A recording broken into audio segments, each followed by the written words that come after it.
Okay, good morning and good afternoon, everyone. Welcome to today's Atoms webinar titled Generating Accurate Dynamic Loads for Finite Element Analysis. My name is Yijun Fan, and I'm the Product Marketing Manager for Atoms at MSC Software.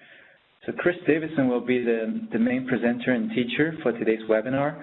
Chris is our lead application engineer at MSC. He is very rich experience in both multi-body dynamics tool like Atoms and also finite element analysis tool like Patron and MSC Nastran.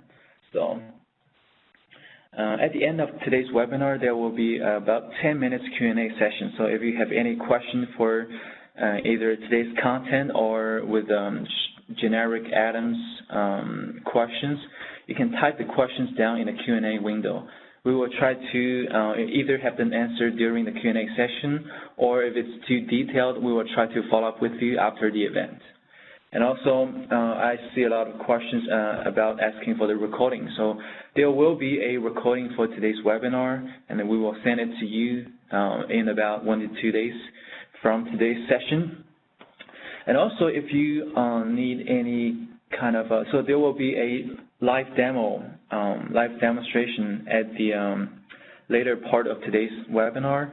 So if you need like the model files and the tutorial PDF, I will list my email on the last page of the presentation. So you can just take down my email address and send me a note, so we will send you those files if you want.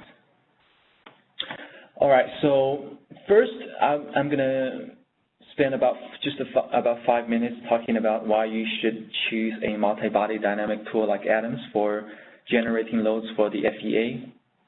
Then I'm going to pass it over to Chris, and Chris is going to in a more detailed way show you how you can actually export loads from Atoms and use that as a boundary condition in Patron and Nastran and perform the stress and strain analysis.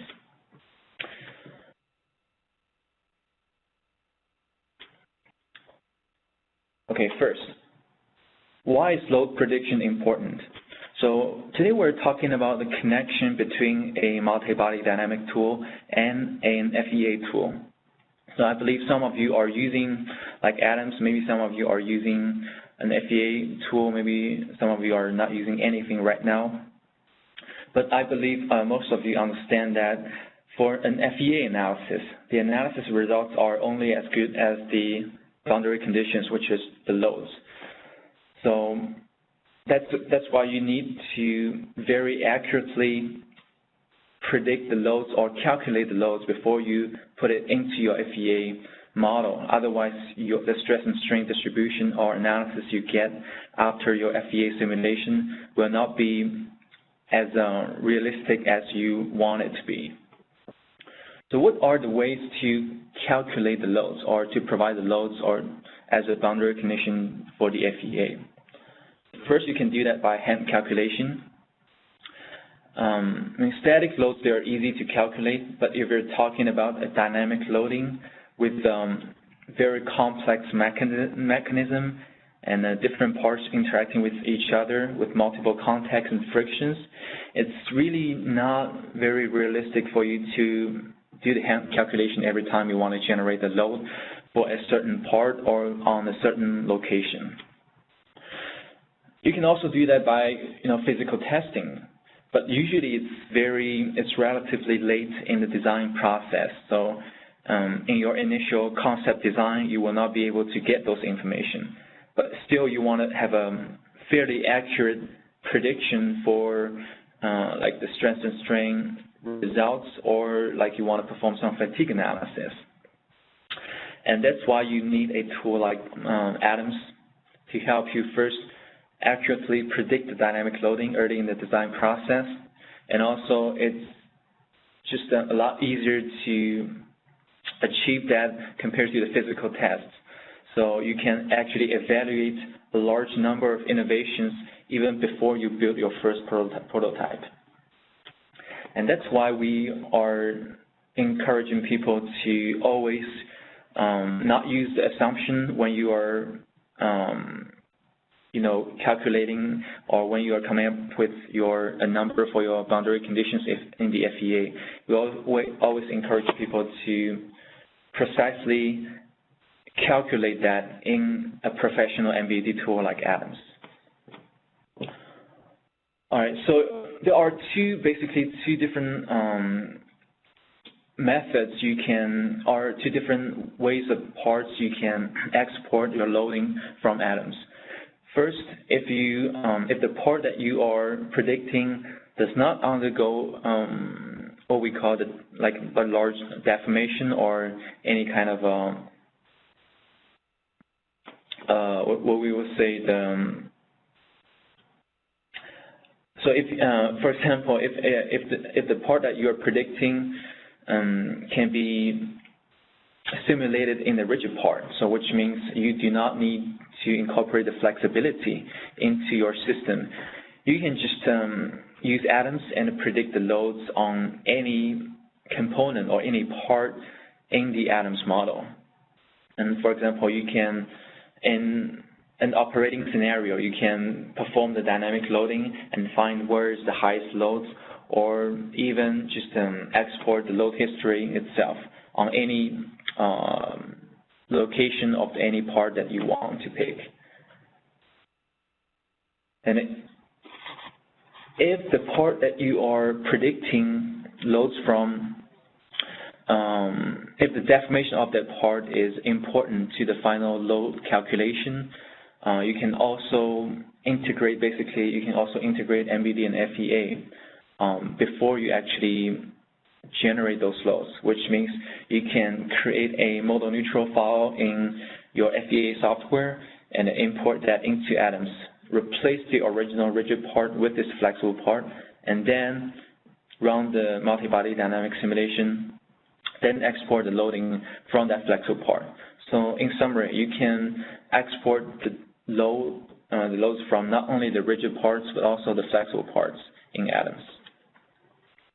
Here's the typical workflow of how you would incorporate the flexibility into your Adams simulation. So that's not what we're going to talk about in details today. We hosted a similar webinar before, so if you're interested, send me a note. We will point you to that webinar. So today we're going to talk about more in the other direction. So when you get the loads from Adams, how you perform the very detailed FEA analysis in Patran or MSc Nastran. Here are some of the very typical applications for generating loads in different industries. For example, in the automotive industry, there's a loads group where you basically generate loads and then provide it to other departments. And also you need to predict loads from the driveline systems or the powertrain systems. In the heavy equipment, you want to predict loads on when the equipment is driving on different kind of terrains or operating or having different kind of operations going on, like taking sand or having the payload calculated, or what's the dynamic loads on the bucket, so those kind of different scenarios. And that is applied almost in each and every industry where there's what we say the moving mechanism. That's when you basically can leverage Adams to help you predict those loads. And here's an example of a company called the Turk Tractor. It's a Case New Holland company. They used Adams and also Adams Machinery, which is a machinery component convenient productivity module that we introduced a few years ago. So they leveraged that to basically get a very precise prediction of the load on certain parts without over-designing the entire system. So previously they did not use a simulation tool like that. They relied on the physical tests. So as a result, they usually choose to have a very high safety factor, what we call the over-design the entire system, because they just cannot predict like under which circumstances the part is going to fail or there's going to be durability issues. So with this more accurate prediction, they're actually able to, predict those results faster and at a lower cost. And also they are able to better design their system, maybe to lightweight some of their components to make it more fuel efficient, or to optimize their different mechanisms in their driveline systems. And also simulation shows very good correlation with the actual physical tests in this in most of our scenarios. If you have a very good working model of atoms, usually you get a very good correlation with your physical tests. Okay, and at this point, I'm going to pass the presenter to Chris. So Chris is going to spend about next 30 minutes going through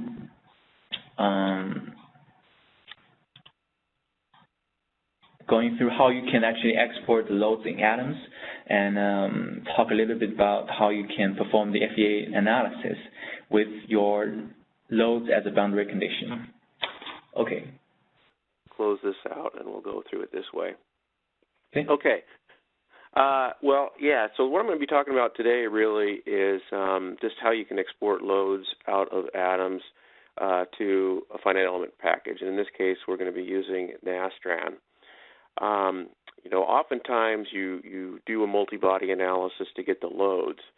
And in the old days, you'd have to take those loads and manually transfer them over into your finite element package. But with atoms now, you can just export it, and what that means is it'll write out the cards or the statements to a Nastran input file. So let's talk about just a little bit of how that works. So if you think about a piece of structure that's under loading and acceleration, at any instant in time, you can really think of that as being in what we call dynamic equilibrium. That's D'Alembert's principle.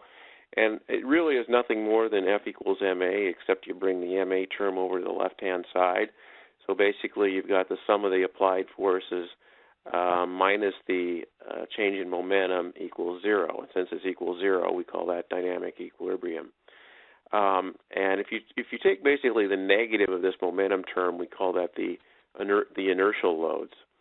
So you can think of Newton's law as written like this. The sum of the applied forces plus the inertial loads equals 0. And so what happens here is that atoms exports both the applied loads and optionally the inertial loads. And I'll talk a little bit about why you might want to not include that. But normally we include both the applied forces and the inertial forces. Okay. So there's a couple ways you can do this. One is you can, after you run the dynamic analysis, you can go to Settings, Solver Output in Atoms, and go in there and pick durability files so that it knows to output those. And then you can go into File Export FEA Loads, and this dialog box comes up, and you can pick what format. So we support Nastran, Abacus, and ANSYS.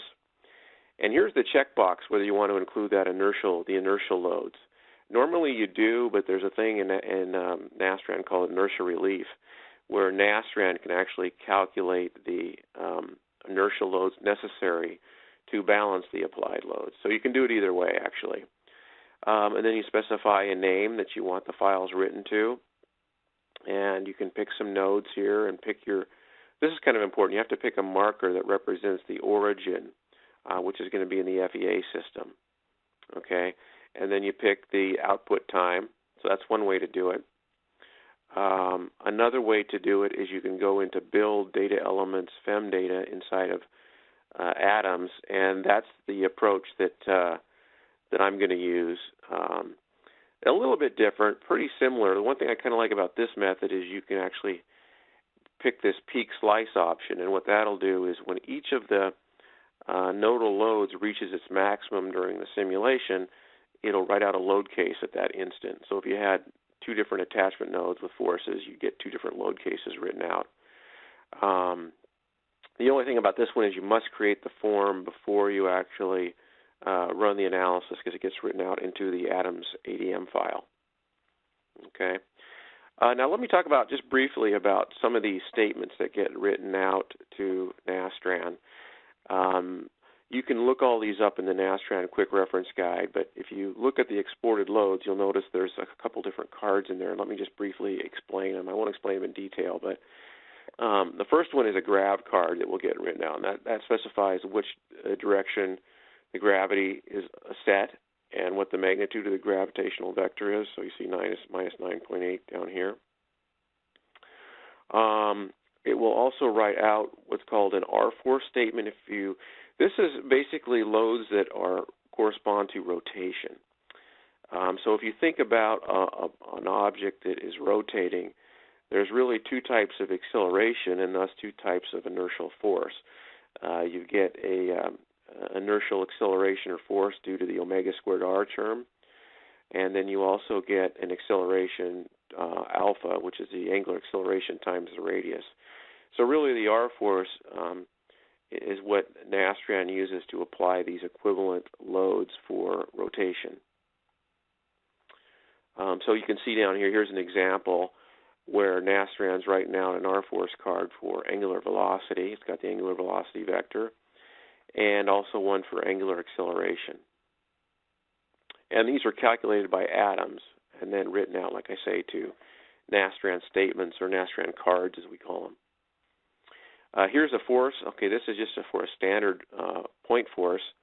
Writes out a card called a force card, and it writes out the magnitude of that force vector. And it can also write out moment cards if there's an applied moment. But you kind of got to remember, if you've got 3D elements, they don't support concentrated moments because they only have 3 degrees of freedom. So this is something that would apply to non-solid elements or non-3D elements. Okay, and then finally there's this load card that gets written out, which is really sums up all basically specifies to Nastran which of all those forces do you want to apply. It gets kind of complicated, because basically you can add any number of loads in this load card. For example, here's a couple different force cards. This one belongs to force set ID 1. This force card belongs to set ID 2, and this force card belongs to set ID 3. So in the load statement, we specify which force set IDs we want, and then we can apply a scale factor to each one of those. That's what you see here with this 4 times this one and 3 times this one. And you can even apply a scale factor for the entire sum of the loads, which is what this 2 is. So again, I recommend looking at the Nastran Quick Reference Guide, and you'll see exactly how this load card works. But it basically just applies, you pick here which loads you actually want to apply in that load case. Okay, so in this example, I'm going to model a piston crank mechanism. And this is a crank that's rotating at 2,000 RPM.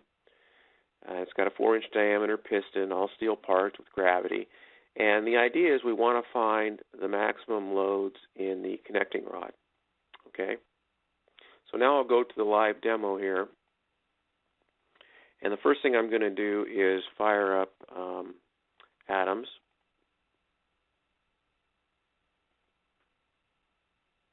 And I'm going to load my model here.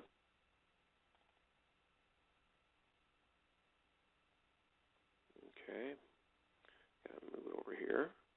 Okay, so here's the crank mechanism. And so what I can do now is I can go to the Elements tab and use this icon here called Create an Atoms FEM Data Statement. Okay. And now it's going to say you can pick either loads on rigid body or loads on flexible body. And here's the checkbox whether you want inertia terms included. So I've got that checked. Now I have to pick a reference marker that's going to be basically my origin in FEA. And if I look here, there's this marker, marker 3. I've just highlighted it. So that's the marker that I'm going to use to reference all my loads. So that's marker 3. And I'm just going to type that in right now.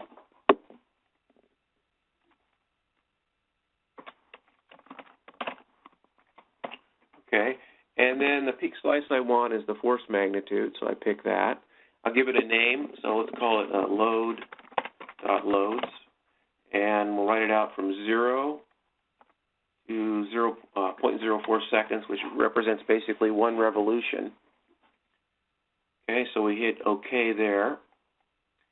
And now one thing you need to do is go to Settings, Solver, Output, and make sure you check More here and pick durability files so that it will write out the load cards. Okay, so now I can run the simulation. So I'm just going to run a simple simulation for 0.04 seconds and 200 steps. And there you can see it going through the simulation. I hit the rewind button. And now you'll see that I've got this file called load.loads, which is what Adams just wrote out. And if I look in here, I'll see all the Nastran statements. There's two subcases here to correspond to each location, but the peak load happens at the same time for both of them, so I can get away with just using one of these load cases. And down here you'll see the grab cards, the R-force, the force, and the load cards. Okay? So then what I would do is I would go up here and I would go File, Export, and I would pick Parasolid and export these Parasolid file and of the part that I want to do the FEA on. And I've already done that, so let me now open up Patran, which is the finite element package I'm going to use.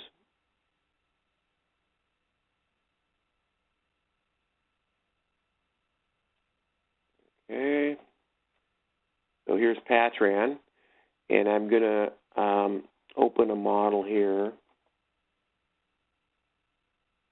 Okay, and what this is I'm not starting exactly from the beginning. What I've done here is I brought in the Parasolid and I've repositioned it so that the left node is at the origin and it's horizontal. So it's basically lined up like that marker one that you saw in Adams.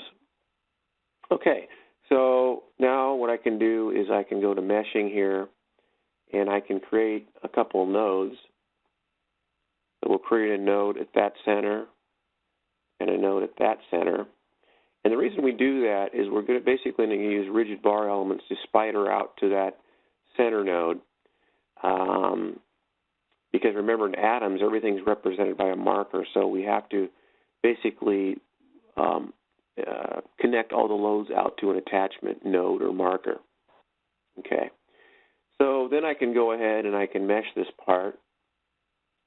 And let's do a 3D solid mesh. So we'll go create mesh 3D or solid.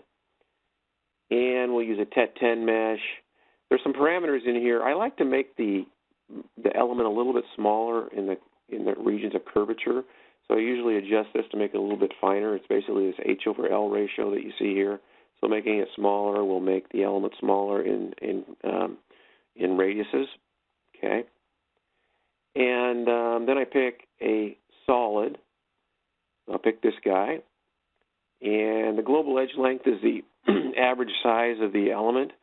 So I'm going to pick something a little bit smaller than default, which is usually what you have to do in Patran. So I'll go with a 0.18 value. And then I can hit apply here. And we can see now what it's done is it's created the mesh.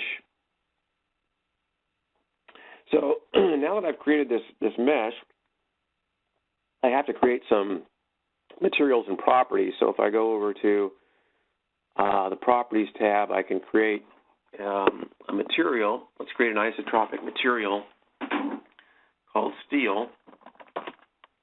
And we go to the Input Properties, and we'll put in a modulus of 30E6, English units here, Poisson's ratio 0.3, density of 0.283. And that should be enough to specify the material properties.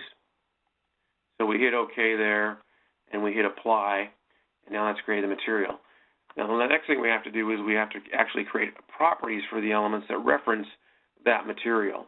So we go to Solid, create a solid property, and let's just call that solid. And for input properties, we just have to reference that material, steel. Okay. And we have to select an application region, so we can just pick this solid here, and that will transfer everything to the elements. Okay. So now let's just fit the view here, and let's do a view in this direction. Now we have to apply the rigid body elements that will spider out from the holes into those center attachment nodes that I created. Okay, so the way I can do that, let me just make a zoom in there, and we can then go to create 3D. Create. Go to meshing. Create MPC, and we'll change that to RB2, rigid body element type 2. And then we go to define terms. This menu comes up here. Turn off the auto execute. You always want to turn that off. It makes things a lot easier. So now it's asking us for the dependent nodes, and I'm going to go ahead and pick those nodes right now. I go pick the polygon picker here. Oh, let me turn on the nodes so I can see them better, actually. See the nodes better there? Okay. Now I'll go to the polygon picker here.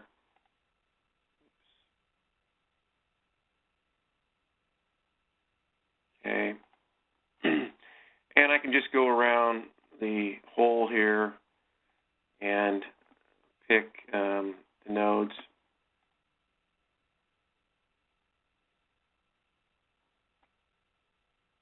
Like this. Now the main thing you got to remember here is you don't want to capture the middle node. That's why I'm circumventing it here, because that's going to be the independent node. So now I picked those nodes, and I want to make sure that I pick all degrees of freedom here.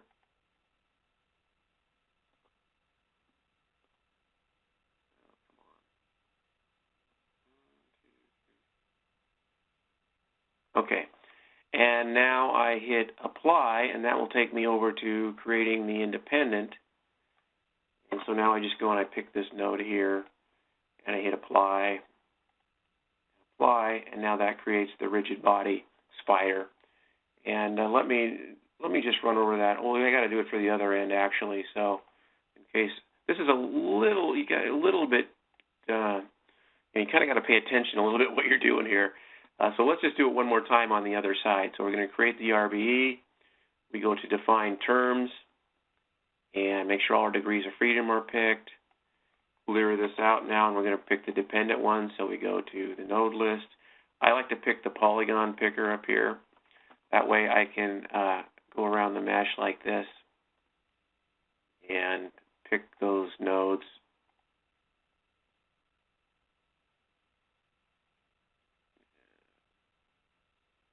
Actually, there's some people that have developed some utilities in Patran that will actually probably just go and do this for you if you just pick the geometry, surface of the hole. Okay, so I pick those, and I say apply, cancel this out. Oh, sorry, let's do that again. I forgot to pick the independent. I apologize for that.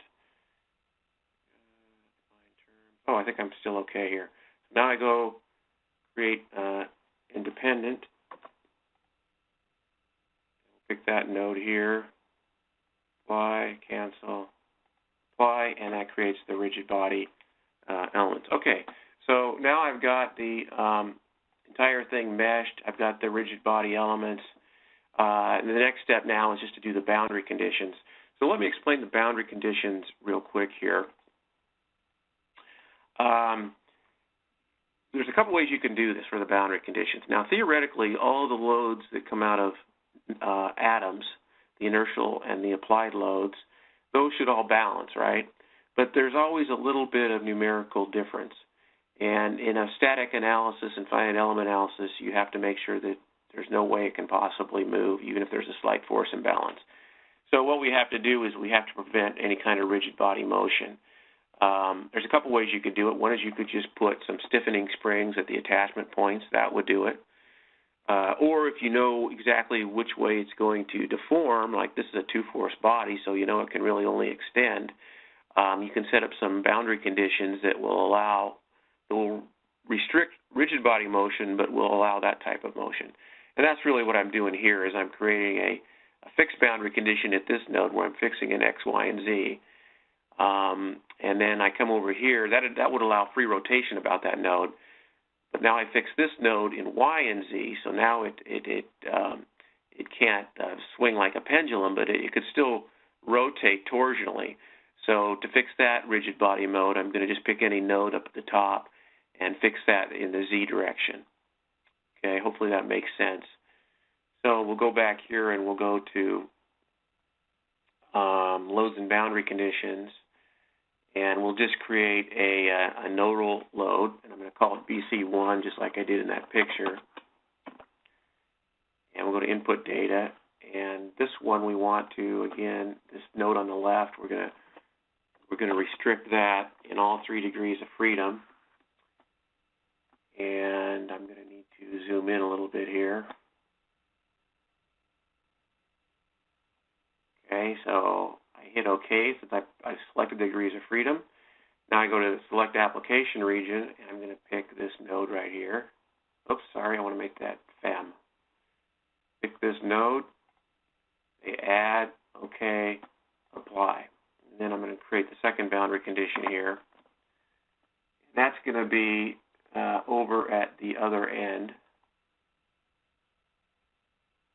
Okay, so we'll call this one BC2, and like I showed on that picture, we're going to take out the first, we're not going to fix it in the X direction, and we say OK, and we pick the application region, which is going to be this node right here. Add, OK, remember to hit apply in Patran or it doesn't get done. And then finally, we're going to create the third boundary condition that I showed. And this one, we're only going to constrain in Z. But sometimes you got to be a little bit creative, possibly, on how you do this, just so you prevent rigid body motion, but you still get, the deformations that you need. Okay. So now I just pick an node. So I'm going to pick any node up here at the top. That guy. And so now I've got this model fully constrained. Okay, so now let's fit the model. I guess I can turn off the node size there. Okay, so really now we're ready to run the analysis almost. So we go to analysis, and we pick an entire model. We're going to do a solution type is going to be linear static. Here comes this mass weight conversion factor. So if you're using consistent units like kilograms, meters, and seconds, you would just leave this as 1. But if you're using English units where you're mixing things, like here, I've got a length unit of inches, but I've got a density in pound mass. And so there's a 386 conversion factor there. And so you basically put in 1 over 386. If anybody's interested, I do have some detailed information on how you actually calculate this weight mass parameter. But it's basically 1 over the conversion factor. So I'm going to make this 0.00259, which is 1 over 386. Okay. And then now here's where the loads come in from atoms. We have to go to direct text input, and we're going to add some statements to the case control section and the bulk data section of the Nastran input file. So I'm going to go to that load.loads that I had created, and I'm going to first pick this part of the loads that are exported right here, and that specifies the load case. Okay.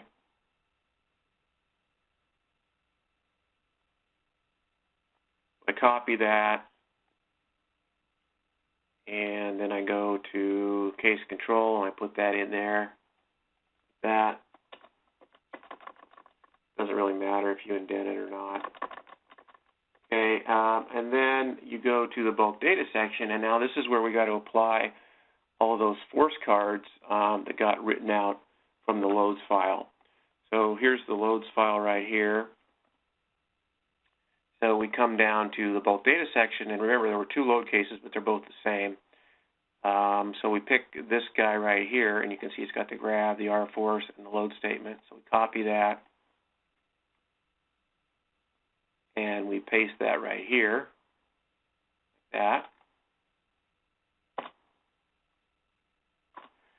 Now, here's kind of a critical point. Notice that on the forces, it wrote out this M11 and M10 here.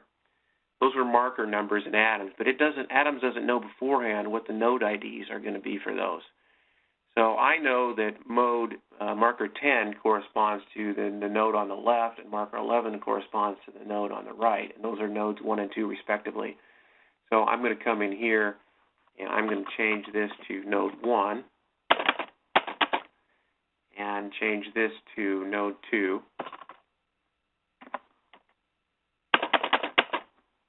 Like that. Okay?